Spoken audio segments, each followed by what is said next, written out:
اليوم غادي نشارك معكم 10 معلومات نفسية وعلمية غريبة جداً عن البنات. معلومات عمرك ما سمعتي بيها وهتخليك تقول هادشي حقيقي؟ إذا عجبك الفيديو ضغط لايك واشترك باش ما تفوتكش الحقائق الجاية.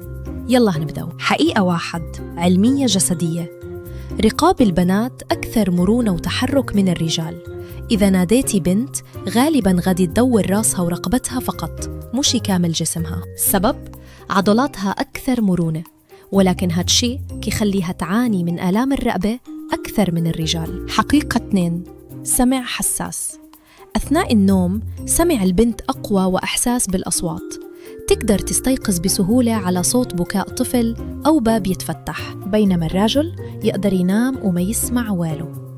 هادشي بيولوجي باش تحمي الأطفال في التاريخ. حقيقة 3 هرمون الحب: البنات عندهم مستوى أعلى من هرمون الأكسيتوسين، يعني هرمون الحب والارتباط. هذا الهرمون بيخليها ترتبط بسرعة، تقلل التوتر وتقوي العلاقات.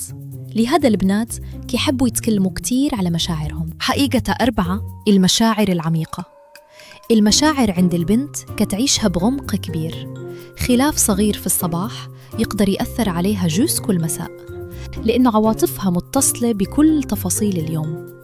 الرجال غالباً كينساو بسرعة، أما هي لا. حقيقة 5 تفضيل الرجل المعروف: البنت تفضل تقع في الحب مع شخص تعرفه من قبل وتحس بالراحة معه، مش غربي فجأة.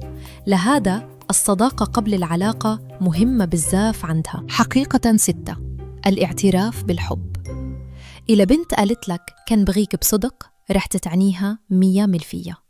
تقدر تعمل أي حاجة من أجلك حتى لو كانت صعبة، موشي كلام عابر. حقيقة 7 لغة الجسد والبراءة: كتير من البنات كيتصرفوا ببراءة باش يزيدوا قيمتهم في عيون الرجل، كيعرفوا شنو ما تقصد ولكن يبقاو يتصنعوا ما عارفين. حقيقة 8 المزاج المتقلب: البنات أكثر عرضة لتقلبات المزاج الشديدة بسبب التغيرات الهرمونية الشهرية. هادشي طبيعي، ماشي دراما زي ما بعض الرجال كيقولوا. حقيقة 9 الاستماع والكلام الجميل: البنت كتحب تسمع كلام حلو واهتمام مستمر.